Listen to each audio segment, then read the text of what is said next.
Pemirsa, ketersediaan stok LPG 3 kg langka di beberapa wilayah. Namun hingga saat ini distribusi dari agen ke pangkalan di wilayah Karangasem diakui masih aman. Hal itu diungkapkan salah seorang pengusaha pangkalan LPG Melon di Karangasem.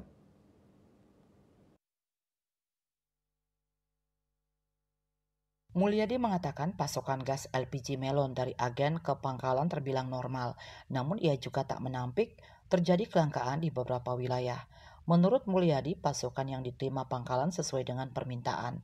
Untuk usahanya sendiri, sekali membeli gas LPG ke agen mencapai 100 sampai 120 tabung. Sejauh ini belum ada pembatasan. Untuk 100 tabung, Mulyadi mengaku langsung mendistribusikan ke sejumlah warung dan masyarakat rumah tangga dengan harga Rp18.000 per tabung. Aturan dari Pertamina untuk pangkalan hanya boleh mendistribusikan 3 tabung untuk warung-warung, lebih dari itu tidak diperbolehkan. Ia mengakui di beberapa wilayah untuk pengguna rumah tangga cukup kesulitan mendapatkan gas LPG Melon. Bahkan beberapa kali ia menerima pembeli dari wilayah yang cukup jauh. Eka Parananda, Bali Pos melaporkan.